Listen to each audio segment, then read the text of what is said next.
देंगे हम यहाँ पर। तो देखो शाहजहां जहांगीर, आप जानते हैं जहांगीर तो कैसा व्यक्ति था। जहांगीर की प्रकृति मैंने आपको बताई, तो उसका तो कोई इतना ध्यान नहीं था अपने बच्चों पर। यानी कि जब शाहजहां आपका गद्दी पर आया तो उससे पहले आप जानोगे कि जहांगीर तो नेग्लिजेंस रखता था अपने बच्चों से। और इस समय पे मुझे ये बताओ 1592 में अकबर था या नहीं था, तो ये अपने दादा अकबर का बहुत लाडला था शाहजहां। ठीक है। देखो साइड में जो मैं बताता हूँ ये होते हैं एक्स्ट्रा इनपुट। इसका अकबर का लाडला था, ये शाहजहां के बारे में बात कर रहे हैं। मुझे बताओ, मैंने आपको कल की कक्षा में बताया कि खुसरो ने विद्रोह कब किया था। खुसरो जो कि जहांगीर का बेटा था, यानी कि जो शाहजहां का भाई था, तो उसने विद्रोह किया गद्दी पे बैठते ही 1606 में। बहुत कमाल आंसर आपने दिया। तो अकबर 1605 में मरा आपका, तो उसके बाद में गद्दी पे बैठा कौन आपका, 1605 से 1627 जहांगीर। तो जहांगीर गद्दी पे बैठता है तो 1606 में। कल की चीजों को हम थोड़ा सा आपको याद कराते हैं। 1606 में क्या हुआ था, खुसरो का रिवोल्ट हो गया था, खुसरो का विद्रोह। और खुसरो के विद्रोह के बाद में आपका क्या हुआ था यहाँ पे, खुसरो के विद्रोह को दबा कर दिया था, उसको सप्रेस कर दिया गया, दमन कर दिया गया उसका। हाँ जी, बड़ी आसान सी बात है। तो जब आपका विद्रोह किया खुसरो ने, उसी समय पर ये चीजें तय हो गई कि अगला जो शासक होगा वो खुर्रम ही बनेगा, क्योंकि सबसे बड़ा पुत्र तो आपका खुसरो था। अब वो तो आपका विरोधी हो गया, तो उसको थोड़ी ना गद्दी देंगे। तो ये उस समय से चर्चा चलने लग गई कि भाई अगला जो गद्दी पर बैठने वाला व्यक्ति होगा, जहांगीर का जो पुत्र है दूसरे नंबर का खुर्रम, वो गद्दी पर बैठेगा। नूरजहां गुट के बारे में आप सारे लोग जानते हैं। ये नूरजहां गुट में शामिल हो गया था शाहजहां या नहीं, हाँ या ना में आंसर करें। नूरजहां गुट में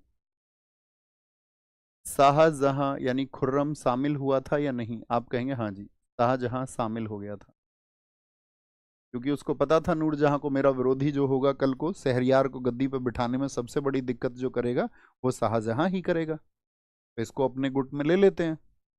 लेकिन धीरे धीरे क्या हुआ, शाहजहां को इस बात का पता चल गया, ये जो है मुझको गद्दी पर नहीं बिठाएगी, ये गद्दी पर बिठाने वाली है शहरयार को।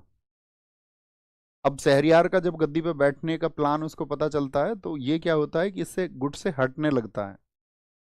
अब गुट से हटने का प्रभाव क्या है कि उसको भी पता चल जाता है नूरजहां को कि भाई ये जो है अब रुचि नहीं ले रहा है इस गुट में। तो उस समय पर उसने क्या किया, जाकर के नूरजहां बात करती है अपने पति से, अपने पति से कहती है कि ये तो जो है ना खुर्रम की तरह ये भी विद्रोह करेगा, सॉरी खुसरो की तरह, खुसरो की तरह ये खुर्रम भी विद्रोह करेगा। तो उसने कहते हैं कि भाई उस समय तक वो स्थिति थी कि जब तक आपका जहांगीर भी चाहता था कि शाहजहां गद्दी पर बैठे, लेकिन नूरजहां ने उसको उसके माइंड को डाइवर्ट कर दिया, ब्रेन वॉश कर दिया उसको, कि ये जो है तुम्हारे खिलाफ विद्रोह करेगा और ये तुम्हारे किसी आदेश को नहीं मानेगा।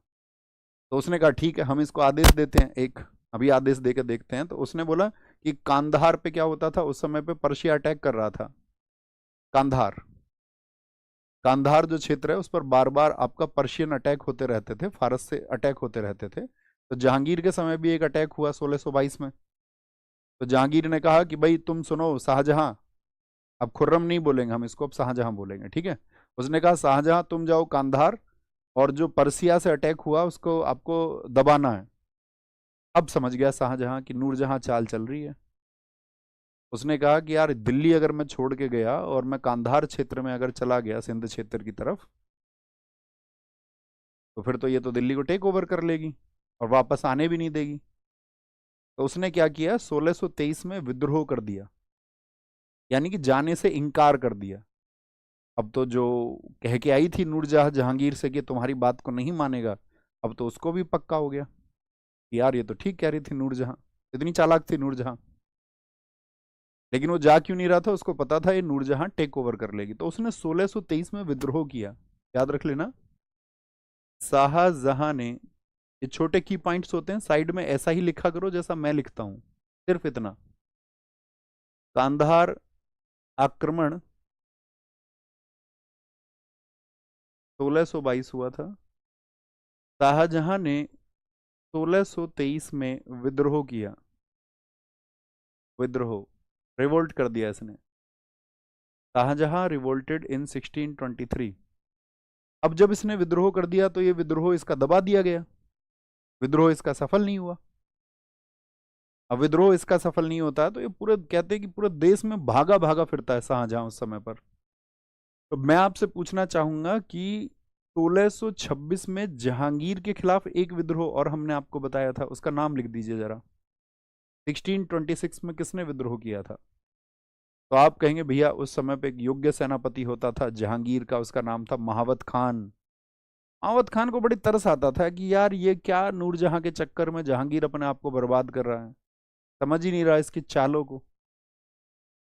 उसने विद्रोह कर दिया था जिसने जहांगीर को कैद में भी कर लिया, लेकिन वो बेचारा था तो एक कमांडर ही, उसके पास में बहुत लंबी कोई स्ट्रेटजी नहीं थी दूर तक की, तो कैद करके बैठ गया। इससे आगे की कुछ प्लानिंग ही नहीं थी उसको। बाद में नूरजहां वगैरह सबको कैद कर लिया था उसने।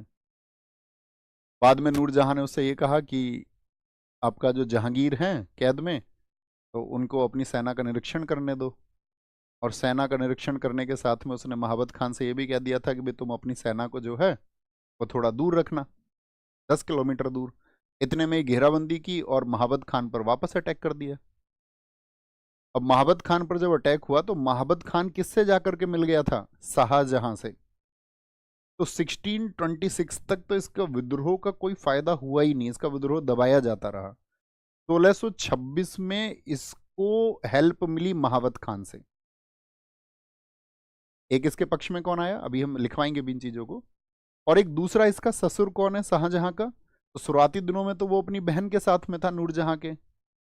नूरजहां के भाई का नाम लिखिए, आसफ खान। सोचिए आसफ खान। आसफ खान भी फिर अपना दामाद के लिए लड़ा। तो आसफ खान और महावत खान का जैसे ही उसे साथ मिल गया तो उसने कहा कि भाई अब तो बात बन जाएगी। तो 1627 में तो जहांगीर की मौत हो ही गई, अब सबको पता होगा। जहांगीर की मौत कब हुई थी?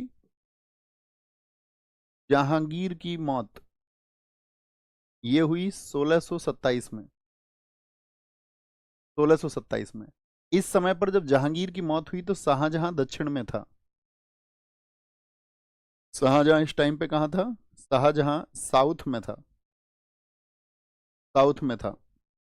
दिल्ली की गद्दी खाली ना रहे, भैया दक्षिण में है, उधर गद्दी पे कौन बैठे इतने समय तक? तो इतने समय में एक छोटा सा डिसीजन लिया गया। जो खुसरो है बड़ा पुत्र, उस खुसरो का लड़का था एक दावर बख्श। तो दावर बख्श को अल्प समय के लिए सुल्तान बना दिया गया ताकि दिल्ली की गद्दी खाली ना रहे। और उधर से शाहजहां ने कहा कि दक्षिण से हम आ रहे हैं, लेकिन उसने एक आदेश दिया दोनों लोगों को। कौन दोनों लोग? आसफ खां और महावत खान की, मैं इतने आगरा पहुंचूं, इस गद्दी के लिए जितने भी उत्तराधिकारी जीवित हैं सभी का कत्ल कर दिया जाए। और ऐसा ही हुआ। जब तक वो आगरा पहुंचा तो जितने भी संभावित उत्तराधिकारी थे जो दिल्ली की गद्दी पर अपना दावा कर सकते थे उन सबका कत्ल कर दिया गया। तो शाहजहां ने जो अपना शासन पाया है वह तलवार के दम पर पाया, यस और नो? आप कहेंगे हाँ जी। तो यही तो शाहजहां के बेटे औरंगजेब ने किया। जिस प्रकार से उसके बाप ने अपने भाइयों, उनके भतीजों सबका कत्ल करवाया, वही औरंगजेब ने रिपीट किया। वह उसने अपने पिता से सीखा। एक कहते हैं ना बच्चे की परवरिश में आपका जो पिछली पीढ़ियों का ज्ञान है वह उसमें पर स्फुटित होता है, यानी उसके अंदर से वो निखर के आता है। तो वही करेगा वो भी। तो शाहजहां आ गया कहां पर? आपका दिल्ली में। तो यहां पर नोट करना राज्याभिषेक इसका। कहां पर आ गए हम? यहां पर लिखना